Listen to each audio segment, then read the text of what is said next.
అటు అధికార పార్టీ కాంగ్రెస్ కూడా హోరాహోరీగా ప్రచారం నిర్వహించింది. సీఎం రేవంత్ రెడ్డి, మంత్రులు, నియోజకవర్గ ఇన్ఛార్జి మంత్రులు, ఎమ్మెల్యేలు, కార్పొరేషన్ చైర్మన్లు పెద్ద ఎత్తున వాడవాడలా ప్రచారం చేశారు. కాంగ్రెస్ ప్రభుత్వం అమలు చేస్తున్న పథకాలను ప్రజలకు వివరించారు. ఇక కాంగ్రెస్ అభ్యర్థిని గెలిపిస్తే నియోజకవర్గాన్ని మరింతగా అభివృద్ధి చేస్తామని హామీలు ఇచ్చారు. గత 3 దఫాలు బీఆర్ఎస్ కు పట్టం కట్టారని ఈ ఎన్నికల్లో మాత్రం హస్తం గుర్తుకే ఓటేయాలని కోరారు. అధికారంలో ఉన్న ప్రభుత్వాన్ని గెలిపిస్తే ప్రయోజనం ఉంటుందని ప్రజలకు వివరించే ప్రయత్నం చేశారు. అదేవిధంగా బీజేపీ సైతం తమ అభ్యర్థి గెలుపు కోసం గట్టిగానే ప్రచారం నిర్వహించింది. కమలం పార్టీ ముఖ్య నేతలంతా కూడా జూబ్లీహిల్స్ లో విస్తృతంగా ప్రచారం చేశారు.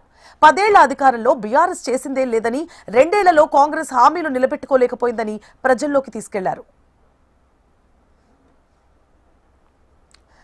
జూబ్లీహిల్స్ ఉప ఎన్నికకు సంబంధించి మరిన్ని అప్డేట్స్ ని మా ప్రతినిధి ఆర్కే లైవ్ లో అందించడానికి సిద్ధంగా ఉన్నారు.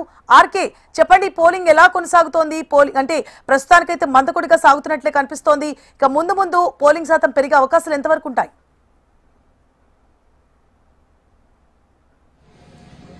సువర్ణ, ప్రస్తుతానికైతే ఉదయం 9 వరకు మనకి అందిన సమాచారం మేరకు 9.2% పోలింగ్ అయితే నమోదవడం జరిగింది. ఇక 11 గంటలకు మరి కాసేపట్లో ఈసీ అధికారికంగా ప్రకటించబోతోంది. కానీ అందుతున్న సమాచారం మేరకు దాదాపుగా 20% వరకు కూడా ఇప్పటి వరకు పోలింగ్ అయితే నమోదైనట్టు సమాచారం అందుతుంది. ఈసీ మరి కాసేపట్లో అధికారికంగా ప్రకటిస్తుంది.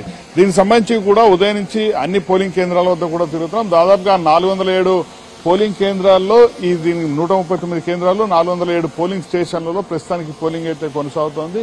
డ్రోన్లను కూడా పెట్టి ఏదైతే సమస్యాత్మక ప్రాంతాలు ఉంటాయో సమస్యాత్మక ప్రాంతాల్లో పూర్తి స్థాయిలో డ్రోన్లను పెట్టి ఎక్కడికక్కడ కమాండ్ కంట్రోల్ రూమ్ నుంచి పూర్తి స్థాయిలో నేరుగా వాళ్లే పర్యవేక్షించడం జరుగుతుంది. ఎక్కడైనా సంఘటనలు జరిగినా కూడా స్థానికంగా ఉన్న అధికారులను వాళ్ళు అలర్ట్ అయితే చేయడం జరుగుతుంది. ఈ డ్రోన్లకు సంబంధించిన మొత్తం ఈ విజువల్స్ ద్వారా.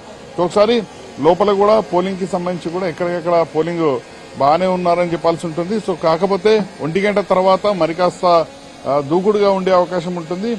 అయితే ఇక్కడ ఈ ఎర్రగడ్డ కావచ్చు, రెహమత్ నగర్ కావచ్చు, ఈ ప్రాంతాలు కొన్ని సమస్యాత్మకమైన ప్రాంతాలుగా ఉన్నాయి.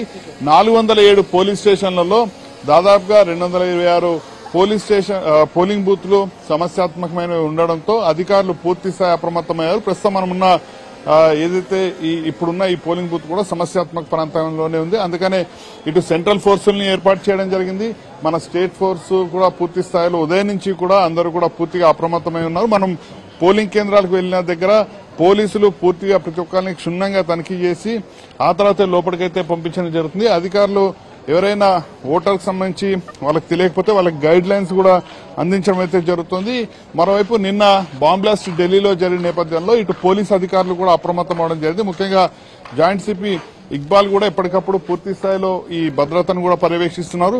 ముఖ్యంగా ఈ పోలింగ్ కేంద్రాలతో పాటు బయట కూడా భద్రత పరంగా కూడా ముఖ్యంగా రైల్వే స్టేషన్లు, బస్టాండ్ ఇలాంటి ప్రాంతాల్లో కూడా పూర్తి స్థాయిలో ఆయన కూడా అప్రమత్తంగా ఉన్నారు. లోపలికి అందరినీ తనిఖీ చేసిన తర్వాత మాత్రమే పంపిస్తున్నారు.